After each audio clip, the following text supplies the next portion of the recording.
Cuerda secundaria, blanco entrelazado con negro en S. No, a pesar de sus esfuerzos no había olvidado, y Mama Coca, que le masajeaba la pepa hasta suavizarla, le ayudaba a dejarse recordar. Todo había ocurrido hacía 9 años, apenas terminada la guerra contra los cayambis y caranguis. Salango portaba aún el nombre de Oscoyo Huaraca, en el que, a fuerza de años de mérito constante, había logrado disolverse. Aún se hallaba en la pendiente cuesta arriba hacia el cenit de su edad, hacia el cenit de su vida. Convertirse en el hijo de Osco Huaraca no había sido nada fácil. Todos esperaban mucho del único vástago del gran hombre que cuenta, y no habían dejado de hacérselo sentir desde el momento mismo en que adoptó su identidad. No había bastado destacar en los estudios en la Casa del Saber del Cusco, ni cumplir exitosamente con el informe que Chimpu Chancutu le había encomendado en Ehuamani, Chanca, en lo que sería su primera prueba de fuego como espía del Inca. Había debido demostrar la calidad de su sangre postiza en la prolongada campaña militar del Inca Huayna Cápac en las tierras del norte. Oscoyo lo había hecho y con creces. Después de infiltrarse con temeridad en la barriga del territorio enemigo, avistaba sus posiciones y rendía a los generales del Inca un informe pormenorizado de sus nombres y pertrechos estacionados y en movimiento. La información, siempre importante, había sido esencial para aplastar a los caranguis y cayambis en la última batalla a orillas de la laguna de Cocharambe, que tuvo que ser nombrada Yaguarcocha, laguna de sangre, por toda la sangre enemiga que en ella se derramó. La derrota había terminado por doblegar la resistencia de los rebeldes y marcado el fin de las hostilidades. Era por ello que Oscoyo se dirigía con el corazón suspendido a Muyucancha, el flamante palacio de Tomebamba, ante la presencia del Inca que le mandaba llamar. Muyucancha reverberaba ante el que todo lo ilumina como una mascaipacha gigante ceñida sobre una cuadrada cabeza de piedra. Los andamios estaban repletos de engastadores apresurándose para terminar de revestir a tiempo las paredes con muyu colorado, especialmente traído de las costas manteñas, con miras a hacer coincidir las ceremonias de finalización de los trabajos palaciegos con las fiestas de la victoria final del Inca sobre los cayambis y caranguis, después de un asedio feroz de 11 años. Ni siquiera los Huillahuisa, los hombres que sueñan los sueños de los incas para interpretarlos, habrían predicho que, solo 3 años después, sería destruido por la hazaña de Atahualpa por la fidelidad de sus moradores cañaris a Huáscar en la Guerra de los Hermanos. Pero en aquel entonces todo Tomebamba, desde el barrio de Pumapungo, en donde se erguían los palacios nuevos del Inca, que replicaban a los de la ciudad de Ombligo, hasta los barrios marginales de extramuros, que habían acogido a los atados de ayllus, de arquitectos, albañiles, talladores y artesanos extranjeros desplazados desde los confines del mundo para realizar los trabajos de renovación, ampliación y revestimiento de los palacios.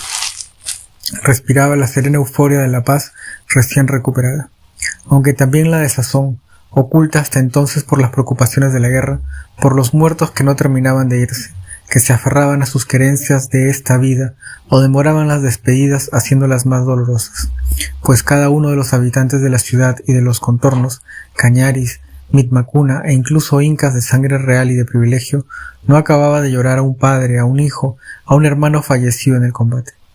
La entrada del palacio estaba protegida por una férrea guardia de 256 guerreros incas. Los 2 que se hallaban al lado de las columnas descruzaron sus armas ante su arribo. Oscoyo podía pasar. El hijo de Huaraca cruzó los umbrales. 4 guerreros incas bien armados le esperaban. Le siguió por los corredores interiores del palacio.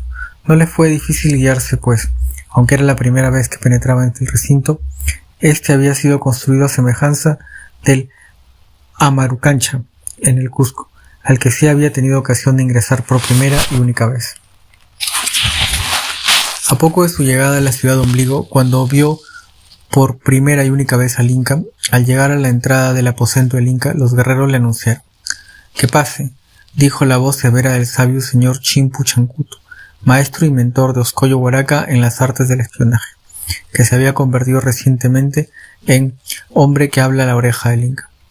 Oscoyo se descalzó, se colocó a la espalda el leño de cortesía que se hallaba a un lado de la entrada y entró al aposento del Inca mirando hacia el suelo e inclinándose profundamente como en toda buena mocha de saludo.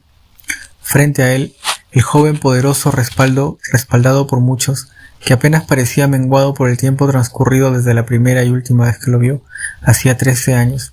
Hablaba en cuchicheos con Kusi Tupac, su fiel portavoz y futuro albacea de sus últimas voluntades, y con el fértil en argucias Chimpu Chancuto. Sea lo que fuere que habían estado discutiendo, callaron. Yoscoyo no lo vio, pero pudo sentirlo. Se volvieron hacia él. Fue Kusi Tupac, el portavoz del Inca, quien habló. El Inca lo mandaba llamar para agradecerle por los invalorables servicios prestados en la guerra. Sin sus osadas incursiones en los cerros vecinos a los campos de batalla, los orejones generales Capac Yupanqui, Coya Tuma, Apucari, Huayna Achachi y Apo Miji no habrían podido repartir con astucia sus 3 ejércitos para el asalto final a las Púcaras y Cayanguis y Cayambis, y sus aliados de los pueblos Pifos, Otávalos y Coyasquíes. Solo los oráculos de Pachacamac sabían cuántas lagunas de sangre más se habrían dejado de verter sobre los campos gracias a él, cuántos años más habría habido que esperar para pacificar la tierra. Por eso, porque el Inca sabía retribuir con creces a los que le servían bien, le hacía 2 presentes. Salango recuerda como si fuera ayer su temor de que los señores escucharan los brincos de su joven corazón. El primer presente, seguía diciendo Kusi Tupac, era en verdad un nuevo servicio que le era solicitado, ahora que el anterior había concluido a plena satisfacción del Inca. El servicio le honraría. Oscoyo, hijo de Huaraca, iría al poblado de Colonche, en tierras manteñas, donde se presentaría ante el señor del lugar como representante de buena voluntad del Inca Huayna Cápac. Una vez instalado, asumiría, a partir del siguiente nacimiento de la Madre Luna, el cargo de gran hombre que cuenta hombres y cosas de la nueva región del extremo Chinchaysuyo, que aún carecía de linderos. El señor Chimpu Chancutu tocó con suavidad el hombro de Kusi Tupac, le habló largamente al oído. Sus nuevas funciones no le serían ajenas, siguió diciendo el portavoz. Se trataría de las mismas que en su tiempo había llevado a cabo en el Huamaní Chanca su padre, el nunca fallido Apu Uscu Huaraca, y aquí escuchó el crujido suave de sus prendas. El portavoz había hecho una leve reverencia, pero sin desmerecer ni una espina las dificultades atravesadas por su esmeradísimo progenitor, la tarea de Oscoyo sería muchísimo más ardua. Su labor, como gran hombre que cuenta, no consistiría esta vez en ir a los pueblos, verificar los conteos de los censos y solicitar los turnos que correspondían a cada poblado, como se hacía en las otras regiones. El problema con las gentes del extremo noroeste de Chinchaysuyo era que no querían saber lo que era servir en un turno de trabajo en tierras de Sucuraca. Habían acuerdos pactados por el Inca Tupac Yupanqui con los pueblos manteños y huancavilcas que entregaban a cambio de la paz generosa del Inca Muyu y esmeraldas, pero los pueblos tiquizambis, puruguaes, panzaleos, chimbos, chonos y chumbos que vivían en esa región fronteriza eran incultos. El Inca Tupac Yupanqui, el resplandeciente, había logrado doblegar la férrea resistencia de sus guerreros varias veces, pero cuando ingresaba a los poblados para sellar los términos de la conquista, los pobladores abandonaban la tierra y se replegaban a sus bosques, pantanos, cuevas y manglares de rudísimo acceso para piernas que no fueran las suyas y de donde nadie podía desalojarlos. Pero además, los pocos salvajes que se lograban atrapar se resistían a ser educados.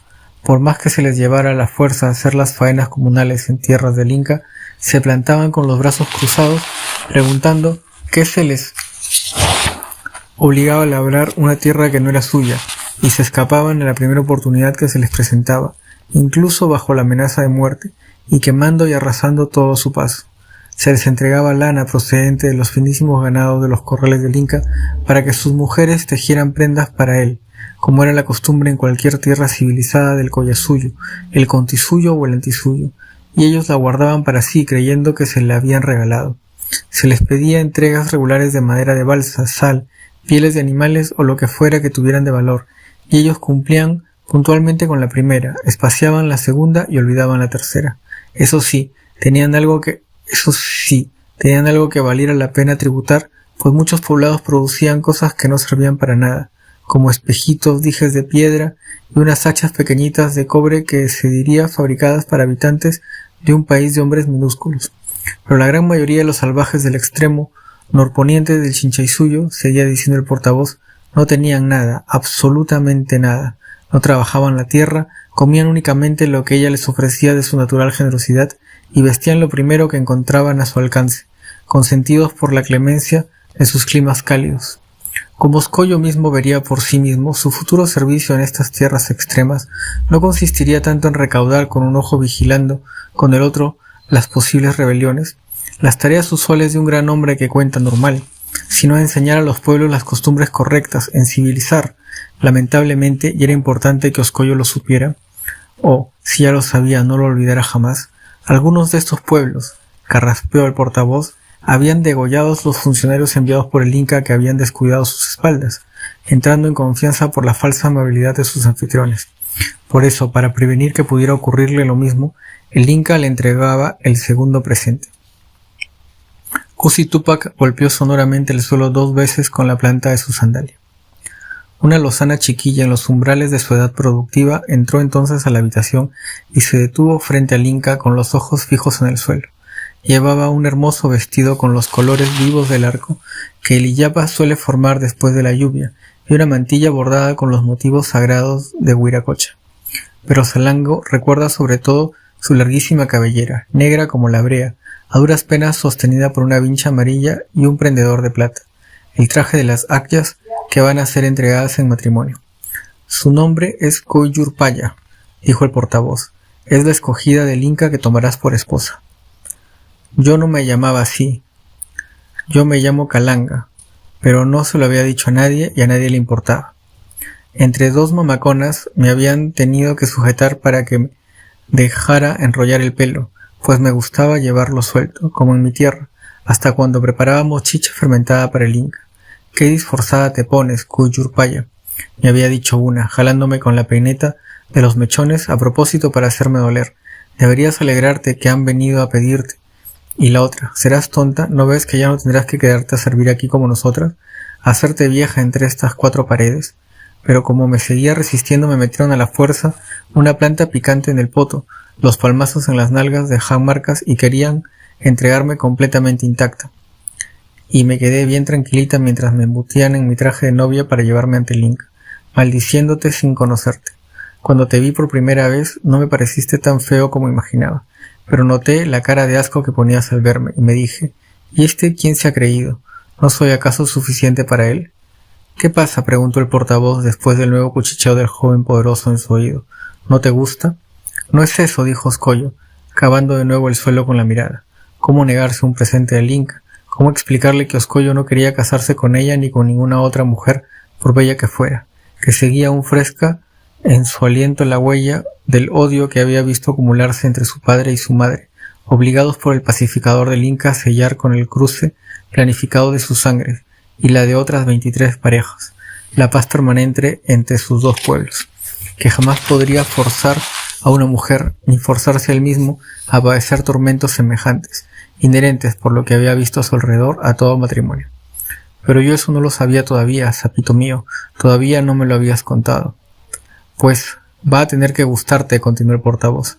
Coyurpaya es indócil como las hembras manteñas, pero es la compañera ideal para tu nuevo servicio. Habla el idioma de la gente.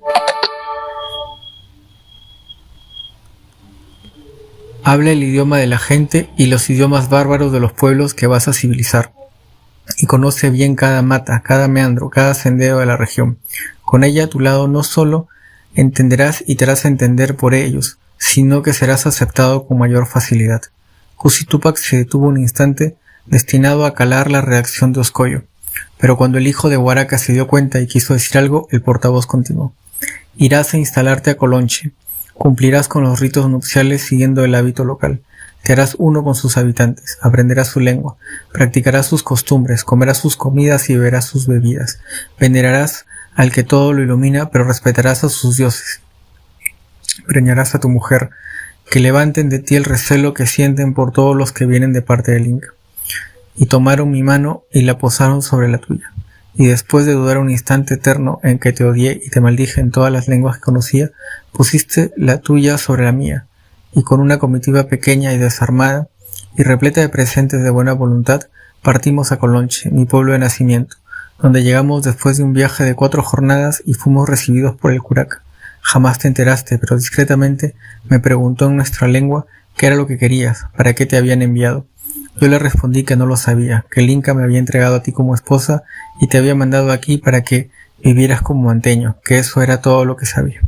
Entonces, como buen anfitrión, el Señor nos hizo alojar en una cabaña del poblado de los artesanos que trabajan el muyo, el más bonito de los alrededores, y nos ofreció 2 de sus hamacas personales para que nos repusiéramos del viaje. Nos dio de comer y beber hasta que ya no nos entraba una alga más en la barriga y mandó llamar a mi tío Olón y a mi tía Jama. Mis tíos vinieron y al verme me preguntaron con cautela si era yo o un espectro perverso. Cuando les dije que era yo, se deshicieron en lágrimas, pues me daban por muerta desde que se enteraron de la masacre de los incas al pueblo de Cansacoto, cerca de Quito, a donde yo había ido en viaje de comercio acompañando a mi madre y en donde tu enano señor me tomó para su serrallo y me cambió de nombre. Entonces comenzaron los preparativos para las fiestas de nuestro matrimonio y las invocaciones a los dioses de la fertilidad para que nos bendijeran con prole sana y abundante. Salango recuerda poco de esas fiestas. Se emborrachó casi de inmediato con la multitud de brebajes que le obligaron a libar, y él no rechazó por no ofender a sus amables anfitriones. Recuerda que bailó con todos la danza de agradecimiento a los dioses marinos que traían la concha sagrada a las costas manteñas, los festejos por la buena cosecha de esmeraldas del año que acababa de concluir, las ofrendas de primicias para que fuera igual de generoso el año siguiente. Recuerda que rió desde lo más profundo de su vientre las parodias de los dioses vecinos a las tierras manteñas, que pensaba entonces eran simples imitaciones de animales, que alguien imitó el cintiru, que el otro a la anaconda, que un tercero al puma, que un cuarto al zorro esquivo de cola blanca, pero recuerda sobre todo una imitación que le hizo reír hasta las lágrimas, la de un pajarraco que cagaba todo el tiempo, y confundía su caca con comida, y al curaca, risas de todos, con su hembra. Y todos se quedaron callados cuando el pájaro dio a luz un pajarito chiquitito que repitió la misma cara de sonso de su viejo. La misma cara final que le viera en el remedo del chiquillo traductor que el espía ahora quiere convertir en informante, que le había arrancado lágrimas sin querer. Cuando las fiestas terminaron y empezaron los ritos previos a las nupcias, el curaca nos llamó y te dijo en nuestra lengua, conmigo a tu lado traduciéndote, que para casarte con una manteña tenías que ser un manteño, que había 3 pruebas por las que tenían que pasar todos los extranjeros que querían cruzar su sangre con una persona, volverse una persona para mostrar que eran dignos. Un sirviente te puso enfrente una tortilla pestilente, y el curaca te dijo, y yo te traduje tapándome la nariz, que era el potaje favorito de nuestro Dios, que lo comieras. Y tú tragaste saliva, tomaste aire y con cara de asco infinito de 3 bocados te lo comiste, mientras yo me reía para mí. Y el sirviente te trajo entonces una vasija con una bebida amarillenta de aspecto nauseabundo. Y el curaca te dijo imperturbable, y yo te traduje, que esa era la infusión preferida de nuestra diosa más potente, que la bebieras. Y tú diste un largo respingo, y con un solo envión te la bebiste, conteniendo a duras penas las arcadas. Y el curaca te miró risueño y sin decir nada empezó a andar con paso decidido en dirección a la costa, seguido a distancia por su pequeña comitiva. Y yo empecé a seguirlo y tú a mí. Anduvimos por un octavo de paseo solar hasta que llegamos a la playa. Ahí, como esperándonos, había una hilera de balsas de distintos tamaños estacionadas, listas para la salida. El curaca miró largo rato hacia el mar, señaló hacia la isla sagrada y te dijo, yo te traduje para ti. La tercera y última prueba, joven extranjero, es nadar hasta la isla. Oscoyo solo había estado una vez ante una cocha tan grande como aquella, sin orillas opuestas en el horizonte, pero la gran cocha Titicaca en las tierras collas a 2 jornadas de Cusco, que había visitado poco después de iniciar su aprendizaje en la Casa del Saber, era tan fría que nadie la nadaba, y las olas apenas peinaban la superficie. Aquí parecían animadas por un dios de dimensiones infinitas, poderosísimo y en perpetua agitación, que bramaba como si estuviera masticando piedras redondeadas unas contra otras sin parar. Puso todo su aliento en que su anfitrión y su futura esposa no lo notaran, pero el pánico le doblaba las piernas. Y si le decía al curaca que todo era una equivocación, que él no quería ser manteño, que solo estaba ahí como parte de un premio que no deseaba recibir, que no tenía intención de casarse con una mocosa insoportable que le habían asignado por esposa, que no hacía sino reírse de él, y si se daba la vuelta y regresaba por donde había venido hasta llegar a Tomebamba, y se presentaba ante su señor y le decía que él no quería ser gran hombre que cuenta, y le pedía un premio que se pareciese menos a un castigo. Sin decir palabra, te quitaste la ropa hasta quedarte solo con tu taparrabo, te metiste temblando al mar y cruzaste la rompiente. Comenzaste a nadar con tanta torpeza que se abrió un hueco en mi corazón y empecé a exprimirme por ti. El curaca y su comitiva nos trepamos en 2 balsas de mediana eslora y comenzamos a seguirte, una a cada lado. Después de estar nadando por 5 tiros de piedra, te habías puesto el color del mar. Cada una de tus brazadas parecía la última, pero no te detenías. El curaca te gritó y yo te traduje que podías parar cuando quisieras, pero tú no hacías caso y seguías braceando, y de pronto dejaste de mover los brazos y empezaste a hundirte al fondo. Le increpé al curaca para que hiciera algo, pero ni él ni nadie de su comitiva, ni siquiera los buceadores, se movió para ayudarte.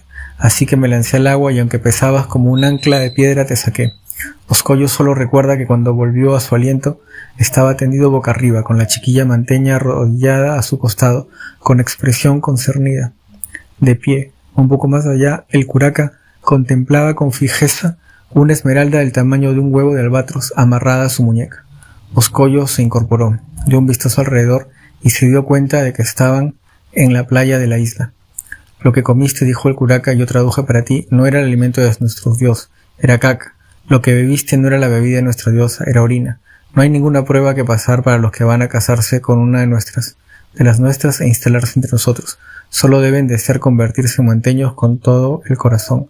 Tú lo deseaste tanto que pusiste tu vida en riesgo mortal.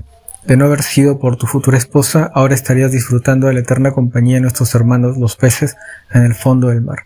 El curaca se arrodilló, dio varios golpecitos a la arena que pisaba. Cha, dijo. Esta isla sagrada se llama Salango, dijo el señor, y yo traduje para ti. A partir de ahora te llamarás como ella, serás tierra separada de la tierra, serás manteño como nosotros.